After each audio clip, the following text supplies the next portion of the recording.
So hello and welcome to Jyot math class. आज हम मिल रहे हैं एक और क्लास में। और कल काफ़ी लोगों का मैसेज आया था कि भैया बायनॉमियल कॉम्प्लेक्स, तो फिर वोटिंग करवाई थी तो बायनॉमियल निकल के आया था। तो बायनॉमियल थ्योरम ही करेंगे आज, जैसा आप लोग कहोगे वैसा करेंगे, ठीक है, कोई टेंशन नहीं है। तो आज बायनॉमियल थ्योरम होगा और बायनॉमियल थ्योरम में आज हम उसकी पूरी थ्योरी करेंगे with examples.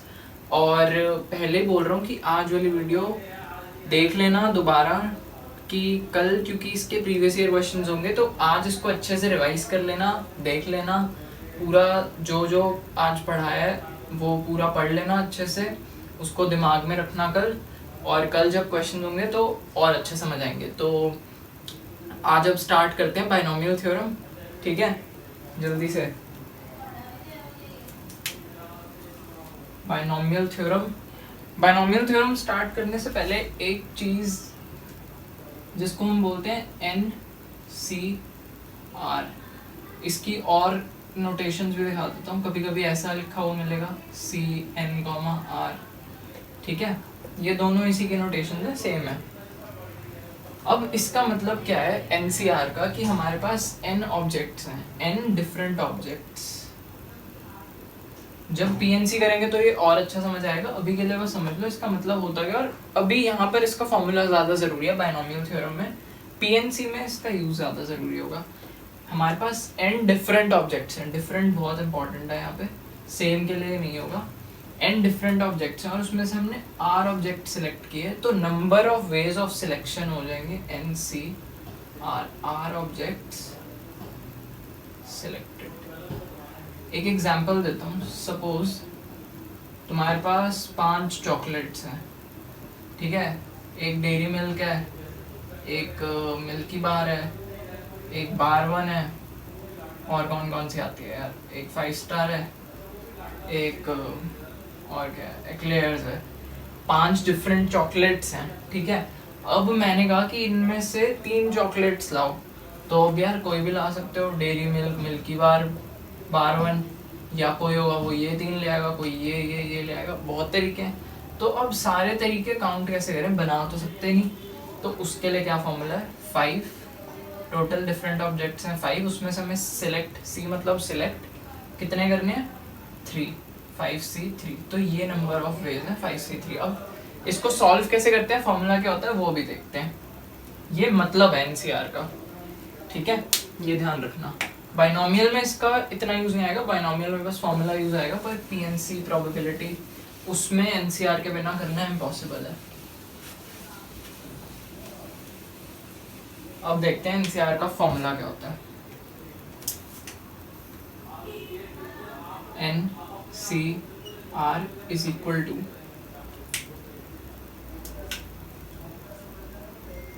N factorial upon N minus R factorial into R factorial. Factorial I hope सबको पता होगा, नहीं पता तो बता देता हूँ। N फैक्टोरियल मतलब कि N minus 1, N minus 2 up till 3 into 2 into 1। Factorial किसी भी पॉजिटिव इंटीजर के लिए डिफाइंड होता है। उसमें करना क्या होता है कि उस पॉजिटिव इंटीजर से लेकर के 1 तक के सारे नंबर्स आपने मल्टीप्लाई करने हैं। जैसे कि अगर 4 फैक्टोरियल दिया हो तो it means 4 into 3 into 2 into 1 which is equal to 24। तो ऐसे ही N factorial, N minus R factorial यार, ठीक है।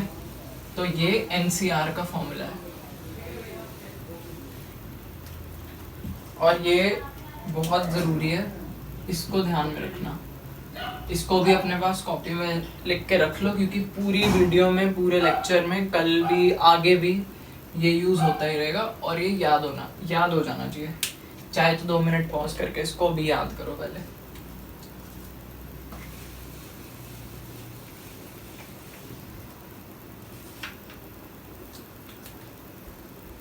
अब बायनॉमियल थ्योरम क्या है, जो यहाँ लिखा हुआ है बायनॉमियल थ्योरम, ये तो ठीक है कि NCR पढ़ लिया, सिलेक्शन पढ़ ली। What is exactly binomial theorem? So the way we define binomial theorem is that the formula by which any power of a positive binomial expression is obtained is known as the binomial theorem. अब binomial expression किसे कहते हैं? What do we call a binomial expression? A plus B to the power n. This is known as a binomial expression, where a comma b belong to R and n is any positive integer. ठीक है, negative index के लिए भी होता है, fractional के लिए भी, वो बाद में डिस्कस करेंगे, वो स्पेशल केस होता है. अभी के लिए n belongs to positive integer and a comma b belongs to r, और इस एक्सप्रेशन को बोलते हैं बाइनोमियल एक्सप्रेशन. अब इसका यूज कहाँ पे आता है? सपोज करो यार तुम्हें दिया हो कि 7 + 3 की पावर 8, या चलो ये इजी हो जाएगा, ये तो 10 की पावर 8 आ जाएगा सीधा. सपोज अगर दिया हो, क्या बोलूँ, 75 + 3 इसकी पावर 8 निकालो, तो भाई बहुत मुश्किल हो जाएगा 78 की पावर 8. तो इसी को सिंप्लीफाई करने के लिए ये फॉर्मूला है बाइनोमियल. हम इसको एक बाइनोमियल एक्सप्रेशन ले लेते हैं जो कि ये है ही, और इसके लिए अब एक फॉर्मूला है इसको एक्सपैंड करने का, जो कि बाइनोमियल थ्योरम बोलते हैं जिसको. तो वो देखते हैं बाइनोमियल थ्योरम क्या है.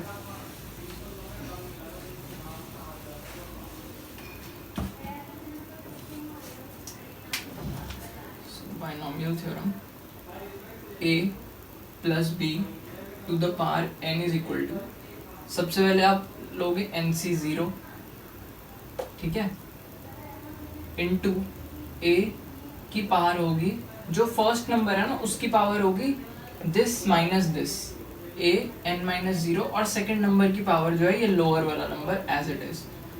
फिर ऐसे ही सेकंड क्या आएगा, NC1, a की पावर n-1 और b की power 1, NC2, a to the power n-2, b की पावर 2, और ये कहाँ तक चलेगा, अप टिल NCn, a की पावर n-n और b की पावर n.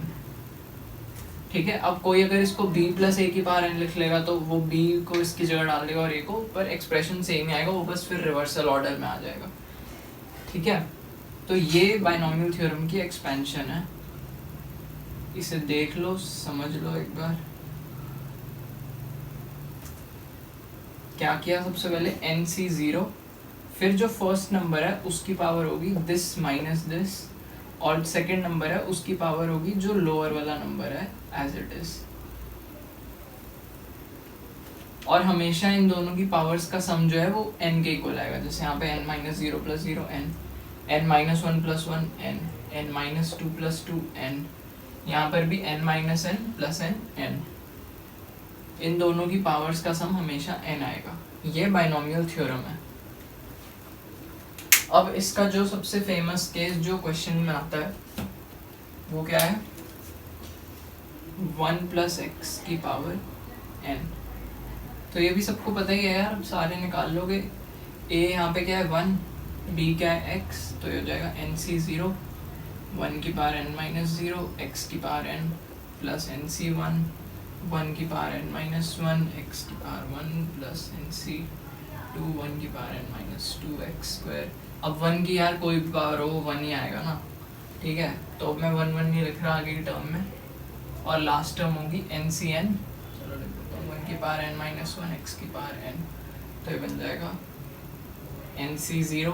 अब NC0 जब सॉल्व करोगे ना तो वो n ही आएगा. ठीक है, NC0 जब सॉल्व करोगे दिखा देता हूँ, n n-0 factorial into 0 factorial. और हाँ, एक important, 0 factorial is equal to 1, ये बाय डेफिनेशन होता है. अब कहोगे सर कैसे कि 0 से 1 कैसे आ रहा है, पर ये बाय डेफिनेशन होता है 0 फैक्टोरियल इज इक्वल टू 1. तो ये 1 हो गया, ये n-0 n फैक्टोरियल हो गया ये, और ये भी n फैक्टोरियल. तो NC0 आ गया 1.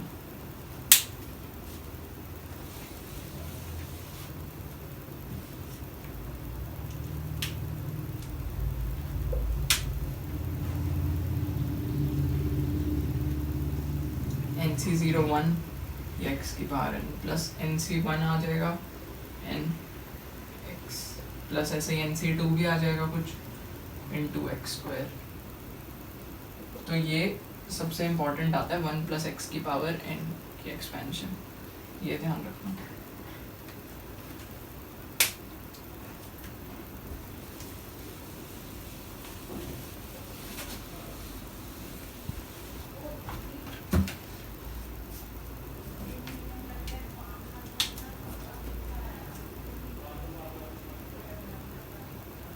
और ऐसी अगर हम बोले 1 माइनस एक्स की पावर n का क्या होता है कि भैया आपने a प्लस का तो दे दिया, a माइनस क्या है, तो अब यहाँ पे थोड़ा जिसको कहते हैं ना लॉजिकल रीजनिंग हो चलाओ यार, इसको भी प्लस में कन्वर्ट कर लो। इसको ऐसे लिख सकते हैं हम 1 प्लस माइनस एक्स की पावर n, बन गया b भी प्लस में, ये हो गया a और माइनस एक्स हो गया b, तो b की जगह डाल देना माइनस एक्स, ठीक है। माइनस का अलग फॉर्मूला याद करने की ज़रूरत नहीं है, इसको प्लस में ही कन्वर्ट कर लो और इसको माइनस को अंदर भेज के माइनस एक्स को b ले लो, और फिर अब क्या बन जाएगा nc 0 1 की power n minus 0 minus x की पावर 0। यहाँ पे बस ये ध्यान रखना कि b की जगह माइनस एक्स डालना, और फिर ऐसे ही ncn 1 की power n minus n minus x की पावर n। अब ये n क्या है, माइनस एक्स आपका उस हिसाब से खुलेगा जब एक्सपैंड करोगे और कोई यहाँ पे नंबर ऑड होगा तो ये भी नेगेटिव खुल जाएगा, इवन होगा तो ये पॉजिटिव, तो उस हिसाब से आपकी टर्म्स आ जाएंगी।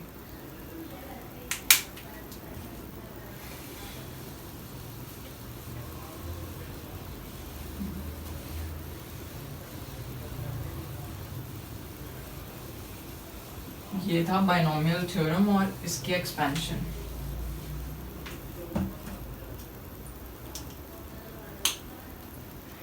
अब एक दो प्रॉपर्टीज देखते हैं यार एनसीआर की। Properties of NCR.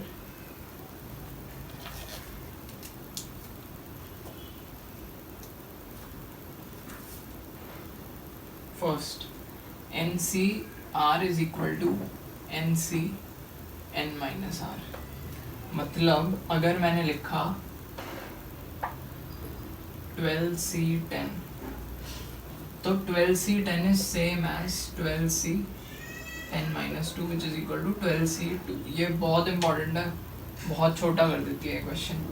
NCR is equal to NCN minus R, ठीक है, ये थी first. Second, NC0 is equal to, अब यहाँ से NCN minus 0, मतलब NC0 is equal to NCN, और इसको सॉल्व करके आता है 1। Third, NC1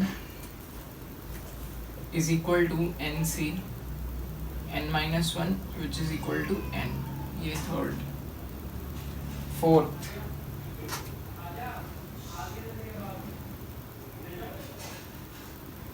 NCR plus NC R minus 1 is equal to n plus 1 C R। ये एक बार देख लो ध्यान से, ये चार प्रॉपर्टीज हैं जो कि बहुत इंपॉर्टेंट है NCR की। NCR equal to NCN minus R, उसी से NC0 equal to NCN minus 0 which is NCN equal to 1।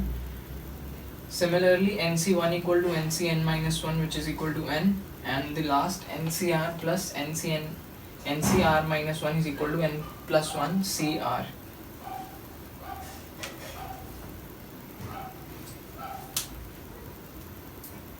और एक लास्ट और है, ये भी काफ़ी इम्पोर्टेंट है। NCR upon NC R minus 1 is equal to n minus R plus 1 upon R. अब ये आया कैसे है, ये जब NCR का फॉर्मूला लिखोगे n factorial upon n minus R factorial into R factorial, और फिर जब इसका लिखोगे तो उसमें से सॉल्व करके ये निकाला हुआ है, तो इसको एज इट इज याद रखना, दोनों के फॉर्मूला उस टाइम डालने की ज़रूरत नहीं है, ये नोट कर लो। और अब इसके बाद आने वाली है एक बहुत सही ट्रिक जो कि बहुत हेल्प करेगी NCR कैलकुलेट करने में।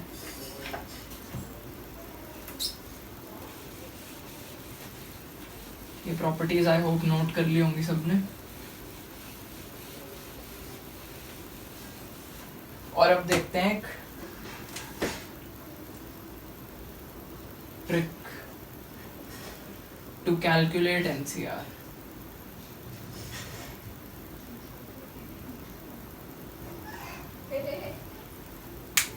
अब देखो यार क्या है, अब जैसे बीच में एक ट्रिक आ गई, तो इसके लिए आप लोग पूरी वीडियो देखते रहा करो। करते क्या हो, 5-6 मिनट की देख ली, हाँ ये तो हमें आता है, फिर वीडियो छोड़ देते हो, वो मत करो। पूरी वीडियो देखो, क्योंकि बीच बीच में क्वेश्चंस आते हैं, मुझे भी उसके हिसाब से ट्रिक याद आती रहती है क्या क्या बतानी है इसमें, तो इसीलिए आप लोग पूरी वीडियो देखो, ठीक है। तो वो ही काफ़ी बेनिफिशियल रहेगा आपके लिए, बीच में छोड़ के मत जाओ, या अगर बीच में छोड़ना है तो पार्ट्स में उसको एटलीस्ट कंप्लीट कर लो। तो अब यहाँ पे ट्रिक देखते हैं एनसीआर कैलकुलेट करनी है। अब सपोज ऐसे दिया हो 12C10 कैलकुलेट करना है, तो फॉर्मूला लगाएंगे तो ये आ जाएगा 12 factorial upon 2 factorial into 10 factorial, फिर इसको ऐसे लिखा 12 into 11 into 10 factorial upon 2 factorial into 10 factorial, ये कैंसिल, फिर ये 6, फिर 66। 4 स्टेप लग गए, कोई ज़रूरत नहीं है। सबसे पहले 12C10 दिया है ना, तो एक प्रॉपर्टी अभी बताइए, NCR equal to NCN minus R, तो 12C10 should be equal to 12 minus 10 which is equal to 12C2। नीचे ना आपने लोएस्ट नंबर लाना है, अगर R लोएस्ट है तो R ही रहने दो, और अगर N माइनस R लोएस्ट है तो इसको उसमें कन्वर्ट कर दो। तो यहाँ पे हमारे पास दो ऑप्शन दिया, तो 12C10 या 12C2, और 2 छोटा है तो इसीलिए हम इसको 12C2 से सॉल्व करेंगे। छोटी चीज़ को कैलकुलेट करना हमेशा इजी रहेगा। अब करना क्या है, 12C2 दिया है ना, तो बीच में डालो पहले डिवीजन का साइन, और नीचे लिख दो 2 फैक्टोरियल, लिख दिया। अब क्या करना है, जो ऊपर वाला नंबर है ना, ऊपर उतनी टर्म्स लिखनी है जितना नीचे वाला नंबर है। नीचे लिखा था 2, तो ऊपर हमने लिखनी है 2 टर्म्स, इससे रिड्यूस करते हुए, तो 12 into 11 upon 2 factorial which is equal to 66। एक स्टेप में आंसर। इसके और एक दो एग्जांपल कर लेते हैं, समझ आ जाएगा।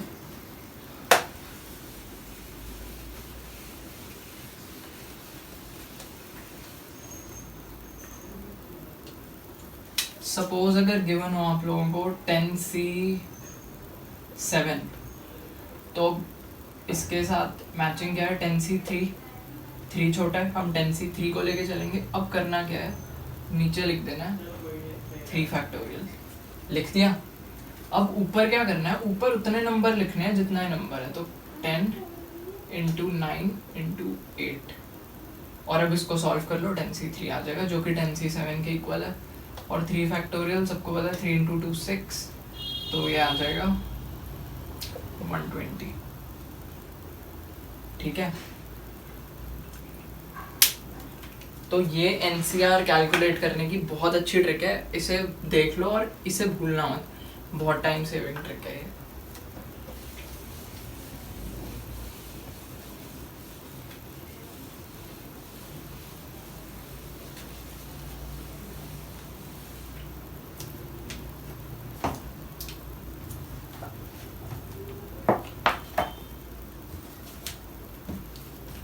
अब आगे देखते हैं। अब जैसे यार सीक्वेंस सीरीज किया था, तो उसमें हमने किया था AP GP, उनकी जनरल टर्म क्या होती है एक सीक्वेंस की, वैसे बायनोमियल थ्योरम भी एक सीक्वेंस की तरह ही है, तो इसकी भी एक जनरल टर्म होती है। उसको डिनोट कैसे करते हैं हम, सपोज मैंने यहाँ पे क्या लिखा, a + b to the power n, ये बायनोमियल एक्सप्रेशन है, मुझे इसमें काफ़ी सारी टर्म्स होंगी, ठीक है। तो अब मैंने बोला कि इसकी जनरल टर्म कैसे होगी कोई, तो उसको हम लिखते हैं TR+1। +1 क्यों लिखते हैं ये भी समझ आएगा, ऐसे रिप्रेजेंट करते हैं general term, TR+1 is equal to NCR AB। अब सबको पता है पहले नंबर की पावर होती है n-r, सेकेंड वाले की होती है ये, तो ये इसकी जनरल टर्म है। कोई भी इसमें टर्म होगी वो इस फॉर्म की होगी। अब R+1 क्यों, क्योंकि फर्स्ट टर्म जो है ना वो 0 से शुरू हो रही है, तो इसीलिए हमें यहाँ पे एक प्लस करना पड़ेगा। तो इसीलिए जो फर्स्ट टर्म होगी हमारी वो होगी NC0, सबको बताइए है ना, क्योंकि 1 जो है वो R+1 हो जाएगा, तो R0, NC0 a to the power n-0 b to the power 0, और यही होती है फर्स्ट टर्म, सबने देखा था बाइनोमियल एक्सपेंशन में। तो ये फॉर्मूला है general term of binomial theorem.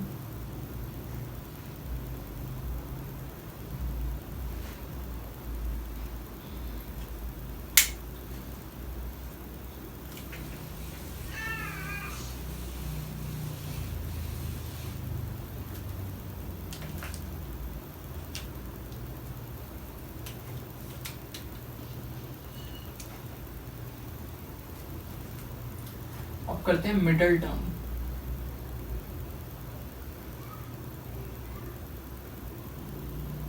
Middle term of N expansion.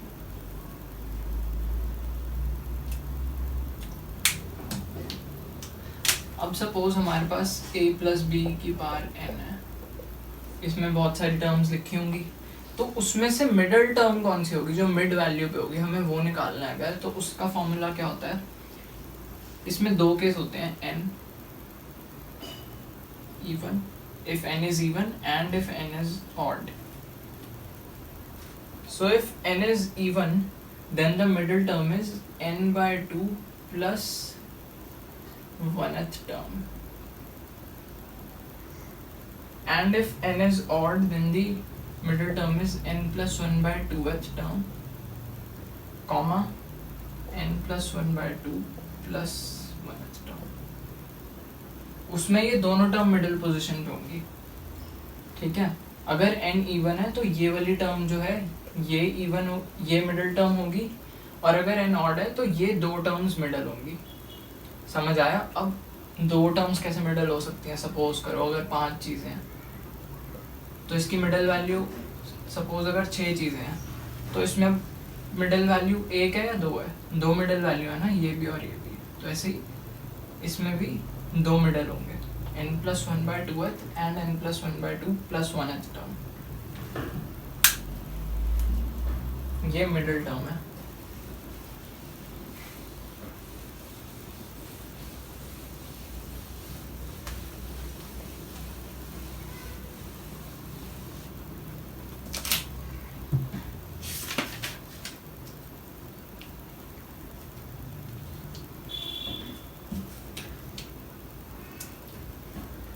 अब कुछ प्रॉपर्टीज देखते हैं बाइनोमियल थ्योरम की, जो कि काफ़ी इम्पोर्टेंट है। प्रॉपर्टीज ऑफ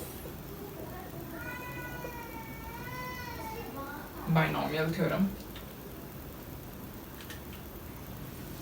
अब जब आपको ऐसे दिया हो ना a प्लस बी की पावर n, तो इसमें जो नंबर ऑफ टर्म्स होती हैं, the number of terms are n plus 1। अगर सपोज मैंने दे दिया 1 प्लस एक्स की पावर 2, तो इसमें नंबर ऑफ टर्म्स होंगी 2 प्लस 1, 3 टर्म्स। और सबको पता है 3 टर्म ही होती है, 1 plus X square plus 2 into X into 1, 3 term आ गई। तो अगर इंडेक्स n है तो टर्म्स होंगी n प्लस 1, ये याद रखना बहुत ज़रूरी है। इस पे एक क्वेश्चन भी आया था इंडिया 2019 में, वो क्वेश्चन कल करेंगे, क्या था वो।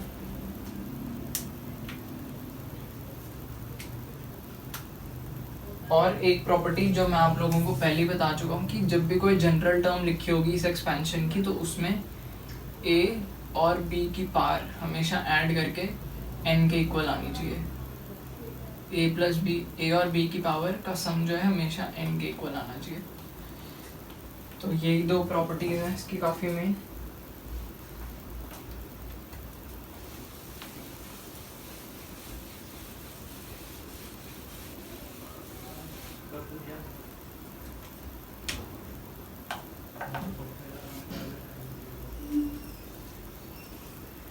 अब यार मुझे ना बात बोलते बोलते क्या आई, कल मेरे पास काफ़ी सारे मैसेजेस आए इस पे कि भैया इंग्लिश में पढ़ा दीजिए, भैया हिंदी में पढ़ा दीजिए।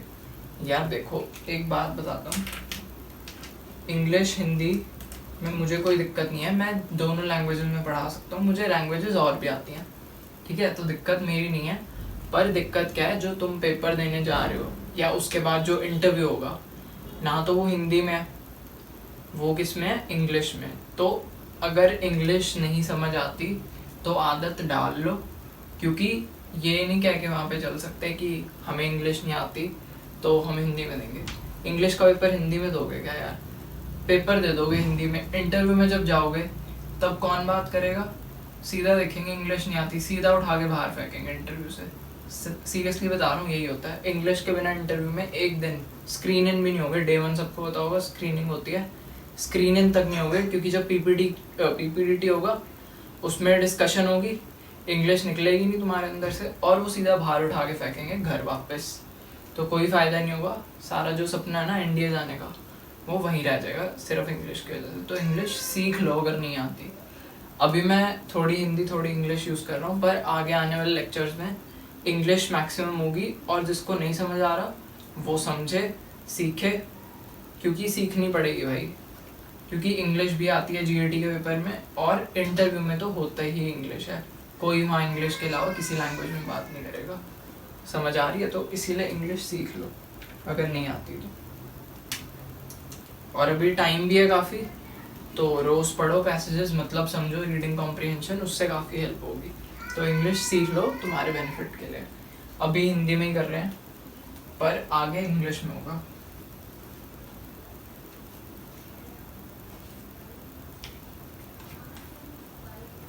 अब जैसे हमने बाइनोमियल में काफ़ी सारी चीज़ें देखी कि मिडिल टर्म कैसे निकालते हैं, प्रॉपर्टीज़ क्या होती हैं, एनसीआर की प्रॉपर्टीज़, तो वैसे ही देखते हैं। अगर एक हमारे पास एक्सपेंशन दी हो a + b की पावर n, तो इसमें देखो, अब एक चीज़ बताता हूँ। जैसे ये टर्म्स होंगी, इसमें nc0 an - 0 b0 plus nc1 plus nc2 an - 2 b2 plus nc3 an - 3 b3 up till ncn a0 bn, ये टर्म्स होंगी इसमें। अब इसमें ये जो nc वाला ये जो पार्ट है ना, ये ncr वाला जो पार्ट है, इसको हम बोलते हैं बाइनोमियल कोफिशिएंट। बाइनोमियल कोफिशिएंट, ये स्पेलिंग होती है ना, हाँ। तो इसको हम बोलते हैं बाइनोमियल कोफिशिएंट। और अब कितने सारे बाइनोमियल कोफिशिएंट है इसमें, nc0 nc1 nc2 nc3, तो एक इनमें से ऐसा भी होगा जिसकी वैल्यू सबसे बड़ी होगी, है ना। और अभी तो ये n की फॉर्म में है, एक्सप्रेशन तो ऐसे होगा ना, a + b cube, a + b की पावर 5 7 कुछ भी होगा, तो उसमें ऐसे होंगे फिर तो 3c0 3c1 up till 3c3। तो इनमें से सबसे बड़ी वैल्यू किसकी है वो देखते हैं, वो कैसे निकलेगी। बहुत शॉर्ट मेथड है, तो ध्यान रखना, और इस पे क्वेश्चन आता है, ज़रूर आएगा।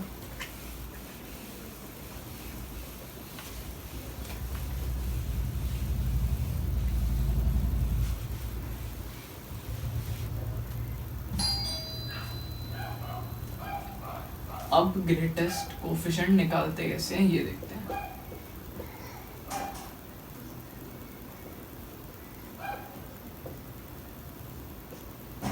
ग्रेटेस्ट कोफिशिएंट, अब यहाँ पे है क्या, ये ऐसे लिखा है a + b की पावर n। यहाँ पे भी अब दो केस हैं, if n is even and if n is odd. If n is even, then the greatest coefficient is nc n/2, and if n is odd, then the greatest coefficient is nc n-1/2, comma nc n+1/2। ये ध्यान से देख लो, अगर n even है तो greatest coefficient होगा nc n/2, और क्योंकि अगर हम इसको ncr ले लें तो nc n-r भी यही आएगा, क्योंकि n - n/2 ही आएगा। और जब n ऑड है तो nc n-1/2, और सबको पता है अगर nc n-1/2 को हम ncr ले लें तो nc n-r वाली टर्म बनेगी ये। अगर r n-1/2 है तो n-r n+1/2 होगा। तो ये a की कोफिशिएंट्स हैं बेसिकली, बस वो एक NCR है और एक NC n-r है। ये नोट कर लो, दिमाग में फिट कर लो इसको, क्योंकि बहुत ज़रूरी है।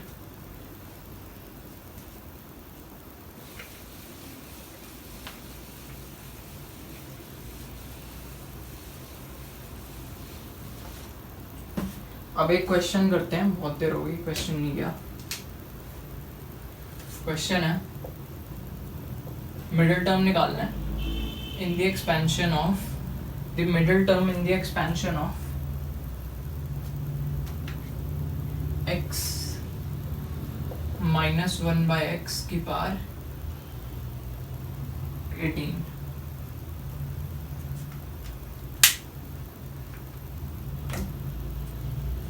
अब भाई डरने की बात नहीं है, a प्लस बी कराया तुमको, हो गया यार ये फ्रैक्शन कहाँ से दे दिया उठा के, फ्रैक्शन कैसे करेंगे, कुछ फ्रैक्शन नहीं है, ये a और अभी बताया था अगर माइनस हो तो उसको ऐसे ले लो a प्लस माइनस बी, तो b क्या हो जाएगा माइनस 1 बाय एक्स। बस दो टर्म्स दिख रहे हैं ना, एक a ले लो और अगर माइनस है तो प्लस करके दूसरे को माइनस में, प्लस है तो सीधा ले लो बीच में, b is minus x, a is x। और अब क्या देखना था मिडिल टर्म के लिए, n इवन है ऑड है, n यहाँ पे क्या है इवन, और इवन का फॉर्मूला था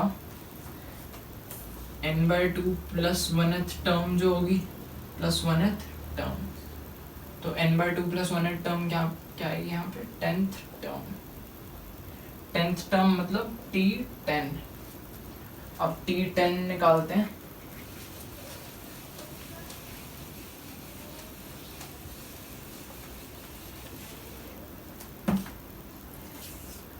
t10। अब यार अगर यहाँ 10 लिखा है तो जो अंदर इंडेक्स आएगा वो 10 माइनस 1 आएगा ना, क्योंकि हम जब जनरल टर्म लिखते हैं तो वो होता है r प्लस 1 और अंदर आता है r, इससे एक कम आता है, it is 1 less than this, so if here we have 10 then here we are gonna have 9। Clear है?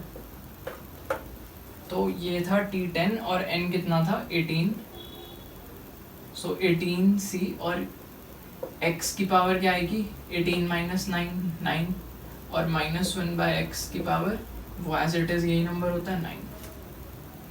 तो अब हमें जो वैल्यू निकालनी है वो है 18c9 x की पावर 9 माइनस 1 की पावर 9 हो जाएगा माइनस 1 अपॉन एक्स की पावर 9, ये कैंसल्ड। तो सिंपल इसका जो आंसर है जो ऑप्शन में भी दिया था 18c9 सॉल्व करने की जरूरत नहीं है, minus 18c9 minus into 18c9 minus 1 into 18c9, ये इसका आंसर है डायरेक्ट। बस ये याद रखना यहाँ t10 है तो यहाँ पे 18c9 होगा, यहाँ 18c10 मत लिख देना गलती से, बहुत लोग ये गलती करेंगे और मार्क्स जाएंगे सीधा।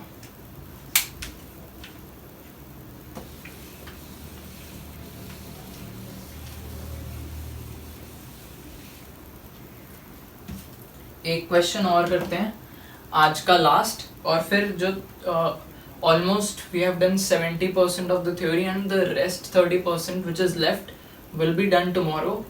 सो आज आप ये लोग रिवाइज कर लेना, पूरा अच्छे से रिवाइज करना ताकि कल कोई दिक्कत ना आए, और कल जो बची हुई थ्योरी है वो भी होगी और साथ में क्वेश्चंस भी होंगे, तो कल काफ़ी काम होगा और काफ़ी नई नई चीज़ें पता लगेंगी। और इस उसके लिए आज वाला काम बहुत अच्छे से याद होना चाहिए आप लोगों को, ठीक है? तो अब आज का लास्ट क्वेश्चन करते हैं। अब ये भी पढ़ा है ग्रेटेस्ट कोफिशिएंट, उसी पे क्वेश्चन करते हैं। The greatest coefficient in the expansion of, अब उन्होंने एक बायनॉमियल थ्योरम दिया x प्लस 1 बाय एक्स की पावर 2n। डरने की ज़रूरत नहीं है, n दिया था अब 2n दे दिया, कोई बात नहीं, हम n की जगह पे 2n रख देंगे, है ना? हमें तो बस पावर से मतलब है, NO 2NO 3NO जो मर्जी हो, n की जगह 2n रख देंगे। ग्रेटेस्ट कोफिशिएंट उन्होंने पूछा ना, ठीक है? अब अगर यहाँ पर ग्रेटेस्ट कोफिशिएंट के लिए हमें सबसे पहले क्या देखना है कि n जो है वो इवन है ऑड है। अब यार अगर 2n दिया है तो 2n तो हमेशा ही इवन होगा ना, 2 से किसी को मल्टीप्लाई करोगे और 2 से डिविजिबल होगा, सो 2n is always even, therefore the greatest coefficient will be 2nCn। clear? 2nCn आएगा greatest coefficient, क्योंकि फॉर्मूला क्या होता है nCn/2 if n is even। तो अगर n 2n है तो n/2 तो n होगा ना, ठीक है? 2nCn आ गया। अब इसको सॉल्व करना है 2nCn को, तो अब 2nCn को सॉल्व करने का ना मेथड एक बताता हूँ, और इसकी वैल्यू याद भी रखना 2nCn की, काफ़ी इंपॉर्टेंट होती है। 2NCN में हमें करना क्या है, इसको ना हम ऐसे लिखेंगे 2n, इसको प्रॉपर फॉर्मूला वाइज ही करना पड़ेगा, इसमें ट्रिक नहीं लगानी अभी क्योंकि हमें फॉर्मूला डिराइव करना है। तो 2NCN क्या होगा, 2n factorial upon 2n minus n factorial into n factorial which is 2n factorial into n factorial by n factorial. और भैया 2n फैक्टोरियल को ऐसे मत खोल देना, 2 फैक्टोरियल इंटू n फैक्टोरियल कुछ नहीं होता वो, ठीक है। 2n factorial means 2n factorial, खोला नहीं जा सकता ये। और ना फैक्टोरियल कभी ऐड होता है, जैसे कि 5 फैक्टोरियल प्लस 3 फैक्टोरियल 8, वो मत कर देना, डूब जाओगे। तो अब ये कैलकुलेट करते हैं 2NCN।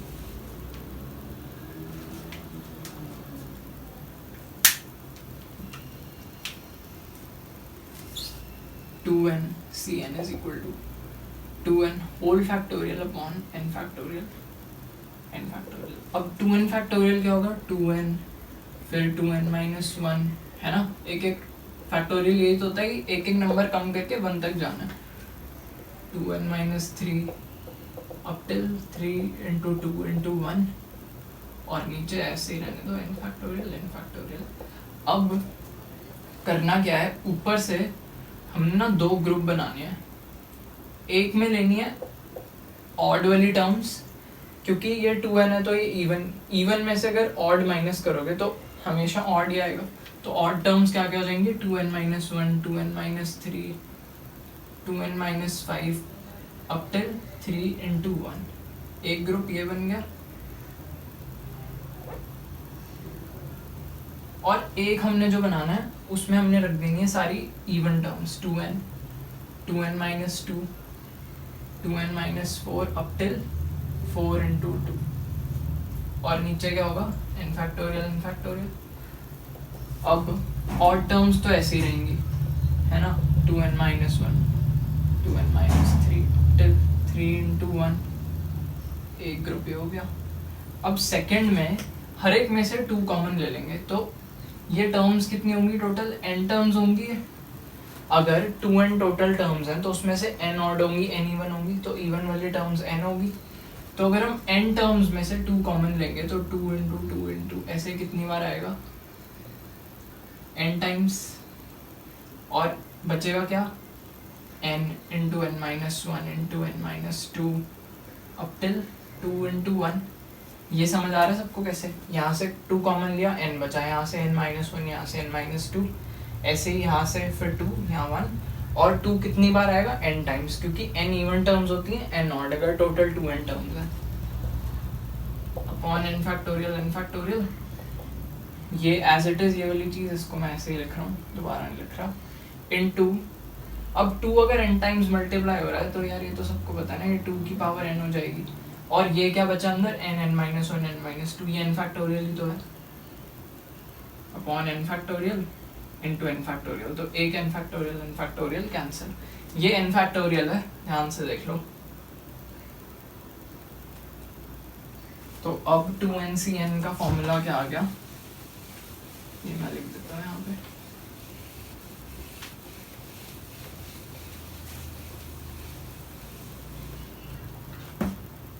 (2NCN) is equal to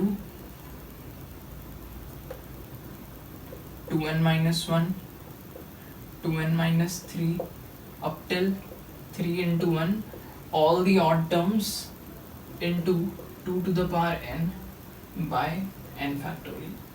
This is the formula of 2NCN। Please remember it very carefully। इसे रट लेना, बहुत सिंपल है कि ऑड टर्म्स मल्टीप्लाई करने हैं सारे इंटू 2 की power n upon n factorial. समझ आ गई। अब इसमें हमारा बचता क्या क्या है, एक बचता है method for finding the independent term of और कांस्टेंट टर्म, जिसमें कि अगर जैसे सपोज 1 प्लस एक्स की पावर n है तो ऐसी कौन सी टर्म होगी जिसमें x होगा ही नहीं, यानी x की पावर 0 किसमें होगी। एक है to find the greatest term in the whole expansion. अभी हमने क्या फाइंड किया, ग्रेटेस्ट कोफिशिएंट फाइंड किया, और अब क्या फाइंड करना है, ग्रेटेस्ट टर्म की अगर सारी टर्म्स लिखी हों, जैसे अगर मैं आपको बोल दूं 1 प्लस एक्स का क्यूब है तो इसमें काफ़ी सारी टर्म्स होंगी, और जब हम x की कोई वैल्यू डालेंगे तो सॉल्व करने पे कौन सी टर्म सबसे बड़ी आएगी न्यूमेरिकली, वो कैसे फाइंड करना है वो देखेंगे। और बाइनोमियल की कुछ NCR की कुछ सीरीज होती हैं वो देखेंगे। तो ये 3 चीज़ें होंगी थ्योरी में कल फटाफट पहले 5-10 मिनट में, उसके बाद होंगे NDA प्रीवियस ईयर क्वेश्चन। सो आज वाला लेक्चर आप लोग ध्यान से देखो, 1 बार 2 बार 3 बार जितनी बार मन करे देखो, बस समझो यार, ठीक है। इसको याद करो, रिवाइज करो, इससे कुछ क्वेश्चंस लगाओ, जो क्वेश्चन किए हैं वो लगाओ, खुद से बनाओ, या फिर चाहिए तो मेरे से मांग लो अगर इस टॉपिक के चाहिए, इंस्टाग्राम पे ले लो, यूट्यूब पे कमेंट कर दो, मैं हर जगह रिप्लाई करता हूँ। और बस करते रहो यार, ठीक है, करने से ही होगा। सो कल मिलते हैं हम और थ्योरी के साथ, और क्वेश्चंस के साथ, और जोश के साथ। सो कल तक के लिए bye bye, thank you, take care, stay safe, बाहर मत निकलो ज़्यादा यार, खतरा है अभी, गवर्नमेंट ने कुछ दे दिए हैं अभी लीनियंसेस, पर अंदर ही रहो अभी, ठीक है ना, बच के रहो, क्योंकि बहुत सारे एग्जाम्स हैं, इंटरव्यू है, जिसका जो भी है। तो ठीक है, मिलते हैं फिर कल, till then bye bye, thank you.